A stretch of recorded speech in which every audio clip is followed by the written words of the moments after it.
Welcome to the Blueprint Podcast, where the blueprint to understanding a new and unified world is in our shifting consciousness. Hey everyone, thank you and welcome to the Blueprint Podcast. I'm Angela Blaha and today I have Jason Hermanson with me. Welcome, Jason. Hello, nice to be here. Thanks for letting me join. Yeah. So we're going to start off by just Jason telling a little bit about himself and his story. And he's actually was before me in the activation of the new, I don't even know, new world concepts, the new earth kind of mentality. And he's the one who actually sort of enticed me into it. So go ahead, let us know about yourself and whatever else you want to talk about. All right, awesome. Well, like she said, my name is Jason Hermanson. I live out in Western South Dakota in the Black Hills. This journey of this creation, this new earth creation, new self creation that we've been exploring over the last several months kind of started for me about 8 months ago, September, October-ish of last year. Before that, I've had a connection to source, so have explored different avenues over the years with the help of some family and friends. But last September, October, it shifted, it kind of changed, felt different, kind of knew something different was on the horizon and has started to transition in myself through kind of the 2019, 2020, 2021 time periods, kind of stepped away from my connection to spirit, connection to source a little bit. Just kind of life, different priorities in my life had showed up with work and family, and then also with some of the activities around the pandemic that occurred at that same time period. So at the end, throughout 2022, I made sure I kind of reestablished that. Some doors had reopened, some things had left my day-to-day life. So kind of started stepping back into that. So let's kind of get back to September, October. I just really started to notice different messaging, different frequencies. The messaging that I was receiving came from a different place than what I was used to. Again, it just kind of started by just giving me some insight on what might be in store for myself and what might be in store for us as the planet going forward. So kind of reached out to some family that I knew I had worked with in the past and kind of level set a little bit, make sure I wasn't going crazy. Like sometimes we're all used to when these certain activities happen, you don't know what sort of stuff to kind of wrap your head around, because it can get pretty amazing, pretty weird at the same time. Yeah, I think that last fall for many of us there was a definite shift in our awarenesses of and a deeper shift, I want to say, into our own consciousness and into our own connection with who we are.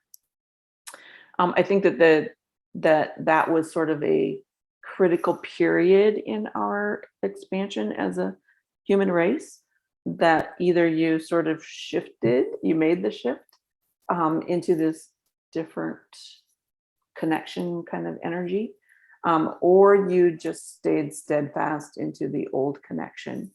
I think that made a huge difference into where we are today with meeting the critical mass expansion that we've actually just recently have acquired, I want to say, is that we are now at critical mass for this shifting consciousness. We've talked previously in the blueprint about, the changing of the tree of life, the deconstruction and changing of the amygdala, and how all of that sort of plays into who we're becoming.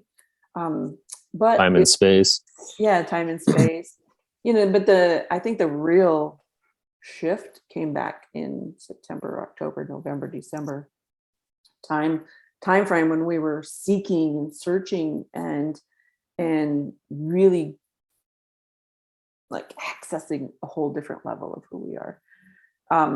I think that played a huge part into reaching this massive shift this critical mass component of shifting our consciousness. What's your thought about that?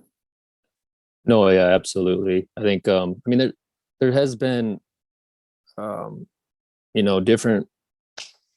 different people from around the globe have spoke about this for a while now. You go back and Google something, see something, you will notice people are talking about this creating of the new and having to create this new and trying to find that connection to source, deeper connection to source, and become that source energy that's been talked about since the time of creation. But yes, last September, October is when the cosmos, the universe, whatever you want to, however you phrase that, source, cosmos, universe, connection, however you title that, really stepped into the earth plane and started to activate more and more frequencies here that got a lot of us, it got a lot of our attention, right? They said, all right, you guys, quit wasting time, step up, it's time to move forward. Our patience are running out on you.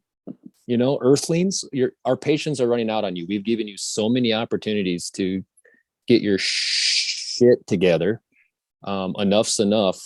We're going to make this happen. And that's pretty much what happened. I remember reaching out to you back in October saying, hey, all right, I'm back. Let's go. Gloves are off. We're going to work. Lace up our bootstraps, and it's time to go. And that really was the messaging then, was hey, look, we've been waiting. It's time to step up, and it's time to move forward. So, and now, 8 months later, we're to the point now where we're past the point of no return. Our only trajectory is up and forward. So there is no going back now. Over the last 2 or 3 weeks, we've got to that point. So it's pretty amazing. It's a pretty amazing place to be right now in the cosmos here on Earth. And it's a pretty amazing and awesome time to be alive, to be part of all of this. Yeah, it's been a long journey for some of us, me in particular. I have no qualms about sharing that with people. It's been a really long journey. I think that let's talk more about this critical mass component that we did experience 2 to 3 weeks ago, and the shift is now upon us. Like, there's no return here from now on, and this whole I think the eclipse played a big part in this first eclipse that we just recently had in April of 2023. I think that it had a huge impact on reaching this critical mass and shifting us into this new tree of life, which is, I believe, is now, I think, all 12. It's done. Yep, it's done. I can talk about that. Yep, it's done. Go ahead. Yeah, so that's all of the foundational building blocks that are going to support this new creation, this new way of being, have been established and are completed. So that's everything from the tree of life, where the tree of life resides, the elements that help fuel and support the tree of life, and the valley that it lives in, that it established itself in. All of the connections to the 12 limbs, the 12 creations, that's all been established. The time and space component that to help support Earth and everything that's being created here right now has been established. All of the connections between Earth, which is pretty much the center of all of this creation in the cosmos, and all of the supporting planets, galaxies, star systems, all of those connections, bridgeways, pathways, however you want to look at them, have all been established and constructed. So all of the major building blocks to support all of this that we're experiencing and will continue to explore going forward are in place. So that's what I mean by we're past the point of no return. That critical mass time component is upon us. And you're right, the eclipse is kind of one of the last pieces of the puzzle that came into being to kind of help establish that. And then over this last week and this last weekend, the cosmos have been making sure to support and fuel all of that, all of the solar activity we've been experiencing the last couple of days and will continue today and tomorrow is all part of that as well. Mm-hmm. Yeah. Okay. So Jason, just to give you a little bit more information, Jason's sort of I'm going to call you an overseer. I don't know for sure what your official title is, but you oversee the basic construction of the foundation of the new. Let's just put it that way. Yeah. I guess I kind of skipped that part. We kind of jumped right into that, didn't I? So. That's okay. No problem. And so what's your experience with being that? Because I don't have any experience in any of that. Like, that's not my role. I have yet to figure out what my role is in the future. But what's your experience like with doing all of that work? It's pretty fantastic, to be honest. I don't think probably shouldn't swear on here, but Go ahead. I could. I mean, it's pretty flippin' fantastic. It's a pretty nice, comfortable place to be at times. It can be a pretty scary place to be at times. I try to make sure that I stay very humble with being given this opportunity to kind of help coordinate, establish, play around with all of this creation stuff. It's not 24 hours a day, 7 days a week, all the time. There's periods where it's hot and heavy and I don't get a lot of rest or time throughout the day or throughout the week. And then there's weeks like this last week where I pretty much was given time off to kind of have some R&R time, rest and relaxation time from all of that work. But so it varies. I get asked that question quite a bit with some of the people that I visit with or talk to about it.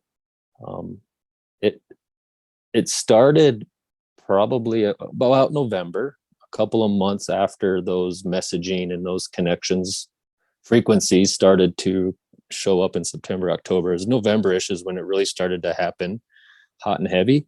And it started with me being brought into some of the cosmic work, actually. And that's something I wasn't used to doing. I had to leverage folks like Angela to kind of help me understand. I've played with energy for a long time, but it's all been on the earthly plane. For the most part, there's been some experiences with cosmic energies and frequencies, but the stuff that I experienced in the fall was like a bazillion times stronger. It was faster, communicated differently. I mean, the frequencies are all differently. So it was totally different. And I had to leverage folks like Angela and others to kind of help me understand what the hell I was getting myself into. And there was time periods in the earlier stages where some of those bad guy, darker energies here and in the cosmos would interfere with that, cause issues for me, cause distractions for me. If there's anybody listening that's used to kind of playing with spirits on the earthly plane, it's kind of similar to where, you got the ones that all just want to suck your frequency, suck your energy. And then there's ones that just want help. So the same thing goes with the cosmic sort of energies. They're just a lot stronger, a lot bigger, move a lot faster. They vibrate at a totally different frequency than what we're used to here on Earth. Well, what we were used to here on Earth currently. Right. Okay, so tell us a little bit about like we're talking about energy here, right? And there's an etheric component here, like the whole woo-woo kind of mentality here. Yep. So what does it compile when you're working on the new tree of life, let's say? Like what is it that you're doing, right? Like what is it you're deconstructing? What is it you're constructing? What is it that you like what does it feel like when you're doing these kinds of things? Okay. Like playing with Legos, kind of. I'm not a very techie person whatsoever, but it is very it's a lot of zeros and ones. If anybody's watched the movie The Matrix, it's very similar to that sort of thing. If you're used to computers or how computer networking works, you have VPN connections, you have communication protocols, you have hard drives and software and LAN connections. It was very similar to that. So it took me a little bit to kind of get used to some of that sort of thing. I'm much more of a nuts and bolts kind of guy. But how I am physically aligned with that sort of work as well. I'm a very hands-on. I'm a very creative, crafty type person. I like to create things. I like to build things with my hands. So I'll give you an example of kind of establishing the taproots for the tree of life that we did earlier this year. You kind of go into this meditation type state. If I had to explain it to someone, it would be like if you've ever done a past life or between lives regression that's been guided with someone in the room with you. It was very similar, but the person that guided you wasn't in the room with you. They're way out into the cosmos, some star system, some galaxy. And they would come in, they would connect with me. They would kind of help me adjust to the frequency I needed to get to transition to the location where it's a big, gorgeous valley where the new tree of life resides. And they would help me get my frequency in alignment so we could travel to this valley. And then once I was there, I would get these downloads into me just like a computer, and it would make total sense. I would get my instructions on what I needed to do. I needed to cultivate the ground. I needed to energetically transition something that was along the river over to where the tree of life is at, and move that element or move that nutrients from the river to where the tree of life was going to reside, and then start cultivating the ground, establishing the ground to kind of start supporting those taproots. And then I would get another download, and it would be the new, let's just say third limb taproot of the tree. I would be given that download. I would take that taproot, and then I would put it in the ground at the location that I was guided to place that into the earth, and then just kind of kept doing that. There would be some travels I would be by myself, and I would be the only one there. And then there was some travels where there would be several of us all working, doing the same work. After I noticed that the very first time, I would try to connect with those individuals as well, kind of find out, hey, what's your name? Where are you from? Some were from North America, some were from different parts of the globe. And then there was a few that were from a totally different area of the cosmos. Cool. That's super fascinating. Okay, so anybody who is out there listening, if you've been having these kinds of experiences, know that you're part of the construction crew, I want to say, who are literally building the new foundation for the new conceptual earth. And so I think that that's important for people to know, that they're not like, these aren't necessarily dreams, that you probably are, like, a part of this team. And so I think that's important to bring into people's awareness. Like, I feel like the biggest atrocity to humanity has always been the part that we don't remember who we are, and that we think we have these belief systems that say that these are only dreams, or that this is, a mental disturbance or whatever.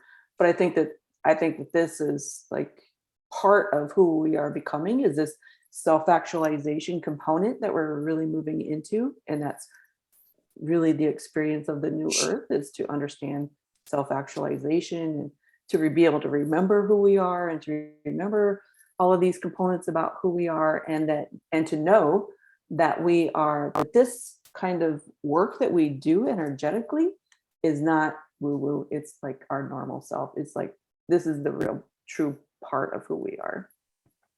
Of who we are as energy beings on Earth, and what our purposes, what our goals are. I think wasn't podcast a while back. Didn't you mention something about purpose versus assignments? Did you talk about that already? Yeah, we talked about that was the deconstruction of the tree of life, right?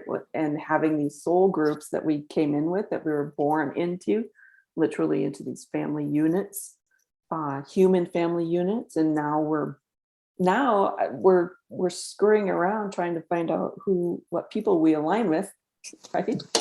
It's a very lonely place where we are right now, because we don't really have, a good portion of us haven't found our new family, of our new soul family. And so it's a very, like, I was just on with clients today that are just like feeling so lonely, because we haven't found our new families yet. And those families are based on our mission and our purpose, which is, again, why we've been talking so much about knowing and understanding your purpose and your mission. And I think normalizing this kind of thing, like being part of the construction of the foundation crew, like, this is important to know, because then you know where to look for your family. Yeah, absolutely. These, and moving forward, like, what's going to be your new role when you're done with this one, because you're not going to stay there. Like, this is all about evolution, and through evolution, there's a constant change. And so, again, normalizing constant change. Like, once you're done with one purpose, one mission, we don't hang out there for another 1,000 years and do that same thing. That's just repeating of the cycles, which no longer exists. And so we have to have this, be flexible, which is, I think, is what we learned last fall, is how to be really flexible with ourselves, and gaining new energies, and understanding new energies about who we are, and being able to apply those in the future. So, absolutely. You said all sorts of amazing stuff we need to dive deeper into there in that short period of time. Just so the listeners know, Angela has known me for over 40 years. We're actually related. She's my aunt, but we come from two totally different soul families. We have learned that over the last couple of months. Even though we're biologically related here on human form, our energies are totally different soul families. That doesn't mean you will only get helpers or be attracted to or connected to people within your soul family or your limb of the tree of life, right? You will be partnering with other people from different soul families, from different limbs. So don't try to get too narrowed down and say, oh God, I can't find any of my soul family. That's not necessarily how it works. right. Don't complicate it any more than it needs to be. That's the secret. There's two things. Don't complicate the shit out of it, because we do that already for ourselves. We don't need to do that anymore. And everything you do as it relates to everything, but especially this topic, is everything has to come from your heart. And you need to work on balancing your intuition brain that lives in your gut, your brain, logical brain that lives in your head, and then your emotional brain or your heart brain. You need to get all three of those into alignment, so that way it's easier to process stuff, and it's easier to stay on track and not get lost. I mean, but that goes back to what you mentioned about knowing who you are. I know back in September and October, Angela was one of these people that would ask me, well, who are you? You know, you need to know who in the hell you are. And I was like, I don't really give a fuck who I was past lives. I'm here now. You know, I'm that type of guy. I'm here right now. I don't give a shit about those lives. But come to find out, it's important. It kind of helps put the puzzle pieces together, just like Angela said it would. So you got to spend some time exploring yourself, spend some time exploring those past lives, spend some time looking back at your youth, looking back at each 10-year period, you know, from the time you were born to now. And those 10-year segments help you discover who your true self is. Because about every 10 years, we evolve, we change, we transition into something else. You know, you go from your teens to your 20s, your 20s to your 30s, 30s to 40s, and so on. Those are all different time periods of your life. And those help you discover who your true self is. But also do some time. It's extremely important, even though I didn't believe it 8 months ago. It is important to learn who your soul is, what your soul's missions have been, what your soul's purposes have been, not just here on the earthly plane either. Look out beyond that. Something that has been very clear for a long time for a lot of people, and just especially now over these last 6 months, is the cosmos are ginormous. There's a lot of stuff out there, a lot of stuff we can't allow ourselves to comprehend at times.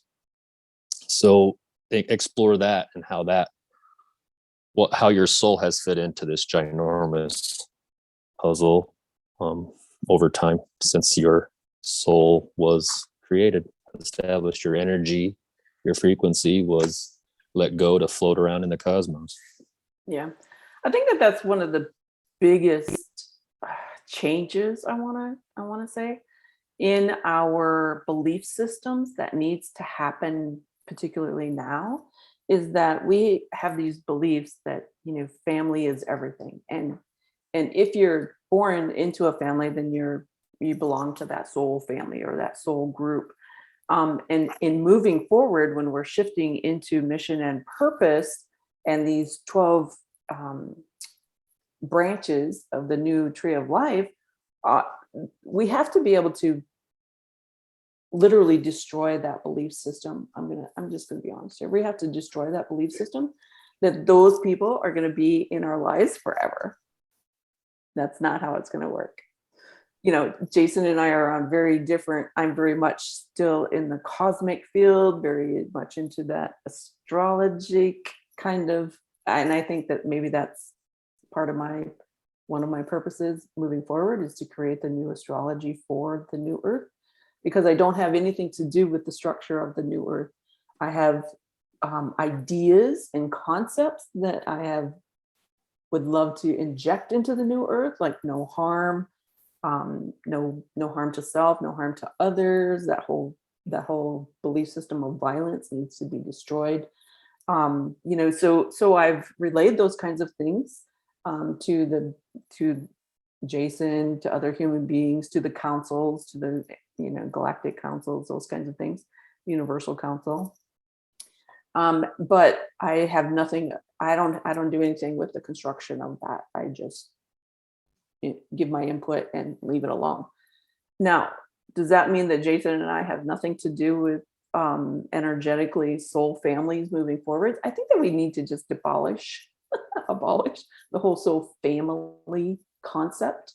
And because that's not what self-actualization is, that keeps you in a very limited and oppressed point of view and of who you are as a soul being or an energy being or frequencies and vibrations, which is really where self-actualization comes in.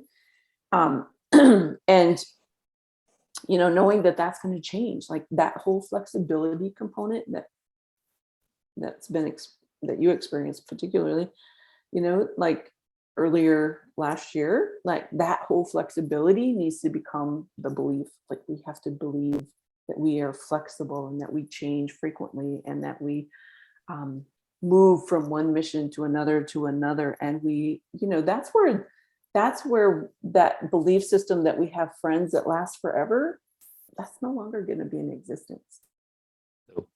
Nope. That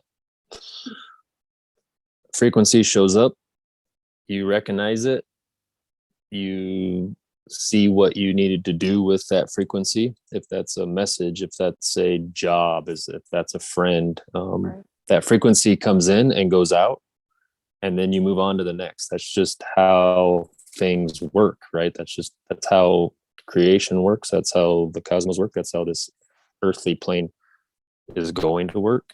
Should have been working that way. It's just, you take what you need, you pass it on, you move on to the next. You just keep moving forward, keep evolving. We have not allowed ourselves to evolve forever. Yeah, I think that's as the humans. importance of switching from the understanding of using photons and photon light and the packages that the information that comes in that versus the neutron, right? And how fast that neutron energy moves and it's so flexible. Like it can move through things that the Anything. photon cannot, right? And I think that connecting to that will help you change in the mindset and in bringing all of your three minds together. I think that's where that change or that frequency shift really helps in us being understanding that at a deeper level, maybe. Yeah, and something that you had mentioned a little bit ago, I don't want to lose track of. We might not have time enough to. I mean, it's a whole podcast subject about this stuff. Ain't weird, You're not losing your mind. You're not some weirdo that never leaves their house with the shades down all the time. I mean, Angela and I are two very normal people. We live normal lives.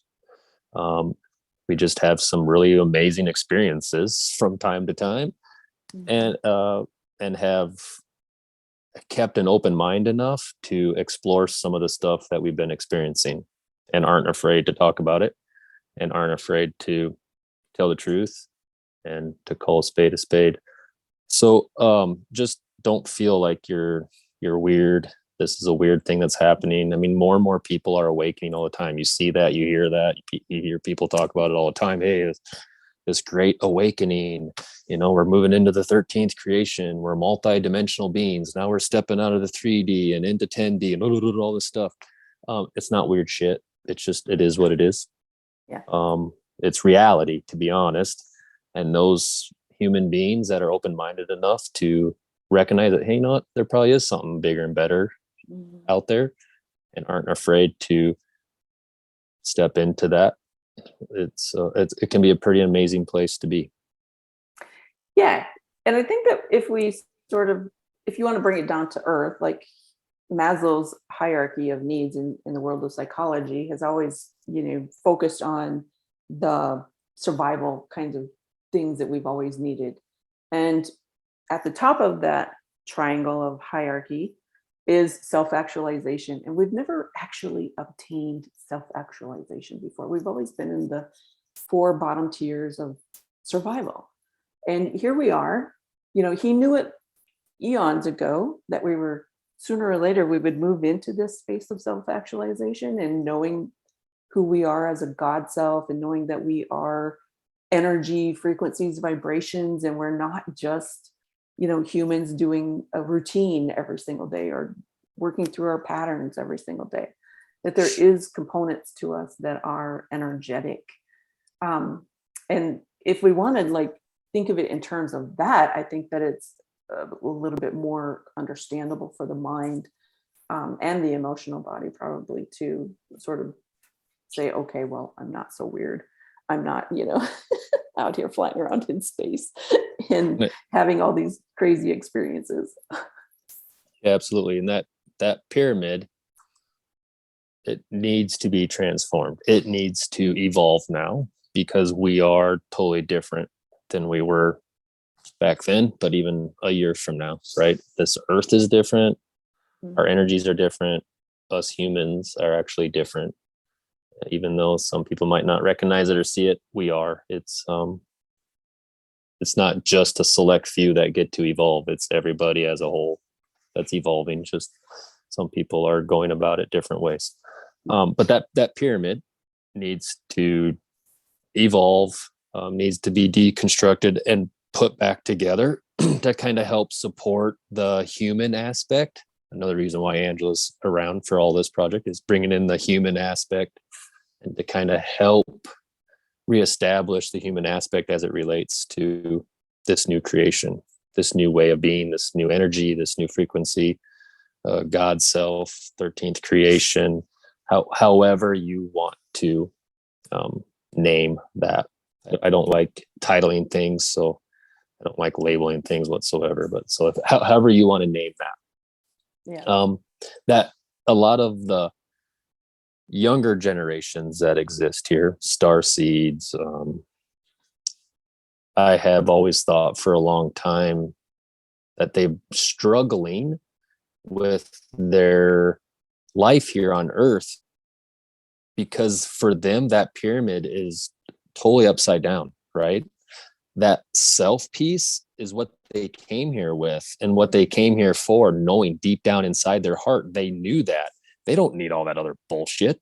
They don't care about all this other crap. They're not here to survive. They're here to thrive and create and to level up, right? So that's why a lot of younger people are struggling or get labeled with all these stupid fucking labels that get put on them, when all they just need someone to listen to them and understand them and be open and minded enough to hear their side of the story. And Totally agree. They're the ones that are going to help reestablish that pyramid of being, right? On what it's going to take to live here and survive here. Well, they're going to be the creators of a new pyramid, or maybe it's not even a pyramid. Maybe it's just all right. Evolving kind of field of consciousness. So so I totally agree. Like, I think that's why young people are struggling, but it's also why everyone seems to be struggling with this whole, like, I don't have any friends. I don't know where my community is. People are moving around frequently now, moving jobs, doing job hopping. I mean, this is the deconstruction of, this is how we're deconstructing those old pyramids, those old belief systems, those old ways of being. And we're I don't think that we're really floundering right now. What I see in people is they're aligning.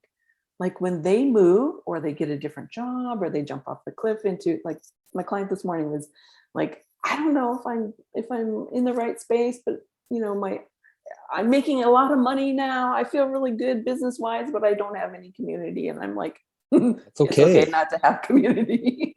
Yeah. That's one thing about this transition. Angela and I met with some folks in January, some friends of hers that we all got together and kind of, hey, check this out. This is what's happening. This is what we've been experiencing for the last month. You guys really need to kind of check this out a little bit. And I remember them asking me, like, okay, well, what has your experience been? And the one thing that at the beginning, not so much right now, but at the beginning of all of this, is your tolerance for having people around you goes away. I mean, you have like no tolerance whatsoever to be around people, even some like-minded people. You just need to be by yourself, focus inward, and only be around those other humans that help, support your day-to-day life, right? Your kids, your spouse, relatives, however that needs to look. But other than that, it's really not it. And that's going to be scary for people because people don't always like to be alone. They need to latch on to these other people because they think that's what they need to survive and live and be happy, but not really. But all it is the universe is a way of giving you the time to look inward, to find who you are, and to align your frequencies with all of this new. And then once you kind of establish that, you start stepping into that, you won't, I don't want to say you're going to get it done because it's creation, it's always going on, but you're going to step into that. Then these other doors start opening, right? Other people start showing up, people that you would have never even thought of talking about this stuff with will show up. Trust us, they do. People just start showing up out of the woodwork, and it's like, oh man, you're open-minded to this. I would have never thought that. I only know you at this way. So it's kind of a cool place once you allow yourself that time period to kind of center and to look inward a lot stronger than what you're probably used to doing in the past. All those doors start opening. So, well, and then that's an important component of self-actualization, right? We have these belief systems that say that you have to be around family, you have to be in society, you have to do all these things outside of yourself. You cannot self-actualize or become the master of who you are, or even know your own soul self if you're constantly out there. Yeah. It cannot happen that way. I mean, it's been proven over time that it does not happen that way. Yep. Absolutely. So going inward is the only way to become the self-master of who you are. Yeah, I got another, we got time for another example or story about going, because I think it's important that just because I didn't recognize it, maybe I think that's important, but it's important that we recognize our soul's missions and purposes over time, right? That's important to go check in on. If you need help with that, great, get help. Have someone guide you in learning that. If you can do it on your own, more power to you. That's fantastic. But explore your soul's purpose, not your soul's purpose here in this lifetime or previous lifetimes on this globe or on this rock. Go further back. Go explore other areas of your soul's existence. And an example of that being in January, I got the opportunity to go explore and actually meet some of my personal higher dimensional selves. My 13th, 14th, 18th dimensional soul that I am.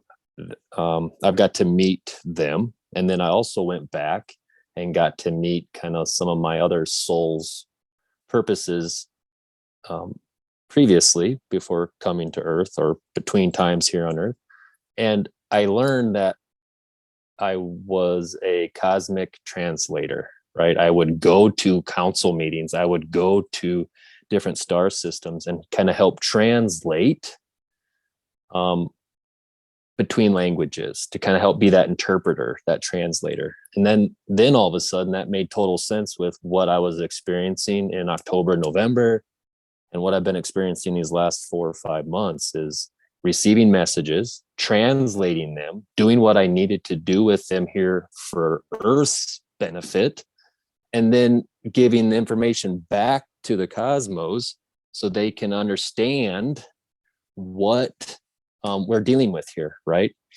Because some of the architects of all of this have never really set foot on this rock. Believe it or not, they haven't, right? They haven't had a need to. They've always tried to lead and create from a distance. And if anybody's listening, they know that that's not always the greatest way. In order to create and lead, at some point in time, you need to be in the fire with them. You have to help that team or your people's, you need to learn what they're like and what they're dealing with. So that was have been my experiences as being this translator. I would have never connected some of those dots without that experience back in January with exploring some of my soul's purposes in the past and what some of my higher dimensional selves actually deal with or do on a daily basis. Yeah, I think I think that it's probably more important now than ever before that we know and understand the frequency of our internal self, like that soul component, or that the God component, or the numinous, right? Carl Jung calls it the numinous. That deeper part of us that we've completely ignored as a human being, has been programmed out of us as a human being, to connect with that aspect of who we are, or those aspects, in your case, many aspects. Um, and that frequency and that vibration, that pattern, what it's not really actually a pattern, because frequencies and vibrations don't really have, well, they do have patterns, but they change frequently. They change. Yeah, depending they change. upon what they need. And so, I think that's a huge component right now. Is it's also a component that helps us to understand, that we're not crazy, that we're not, this isn't a game any longer. Like, we're not in a simulation game any longer, where we just sort of played out the destiny or the components of what we had already planned out. We're in creation times. And in creation times, like, you need to bring that into this awareness, like what the bigger picture is here. Yeah. And if you're listening and you've explored energy in past, and you've learned to listen, call in your spirit guides, right? Call as ancestral guides, call them in to kind of help you with whatever you want to work on, or maybe you want to communicate with them. That was a very common way of being, right? For a long time. Common practice. You an example of evolving and leveling up a little bit from that, which that was a tool in our toolbox at that time. And the concept and the purpose of that is still important today. But instead of calling a spirit guide or an ancestral guide, call in your higher self, call in a higher dimensional self of you, or, call them in and see what happens, how that's different, how the vibration feels differently. And you might just be surprised that if you can see or hear or feel them guides in your presence, that there might be some of that guide's energy that is familiar to you. Maybe if you can see them, they might look similar. I had an example where for a long time, I was, back in the day, you were taught to call in these guides. And I've always had this guide. I named him Robert, that has always been with me when I needed him. Well, through all of this exploration here over these last several months, I learned that, yeah, he's a guide, but I was him in a previous lifetime here on Earth, right? And his role then is similar to what my role is currently. So he's been with me. I would just figured he was a ancestral guide, someone that's been with me forever. Maybe we've swapped positions over time, but not really. I was him, he was me. So that is myself helping me evolve, right? So try that out. Play with that. Call in your higher self's guides, yourself, your higher dimensional self, and see what happens. It's a really good place to start playing with this idea, this energy. Yeah, agree. Totally agree. Well, I think do you have anything else? Otherwise, we're going to leave it with that, because that's great advice. And I think that that's a great place to start. But if you're on to self-actualization, which is where we're headed, so it's quicker you can jump aboard, the easier your life will be. And, moving into that, the power, the literal power of who you are, not as a human being, but as a energy being, as a soul being, as a, numinous being, like the power, that's where your power resides. Yeah, absolutely. And thank you so much for having me on your podcast, and looking forward to future conversations. Yeah, thanks for joining me today. I love this. All right, thanks everyone. If you're needing help or information, please reach out. You can find all information on my website at www.angelablaha.com. We will see you next week. Thank you. Thank you for being with us today. To find out more about Angela, visit her website at www.angelablaha.com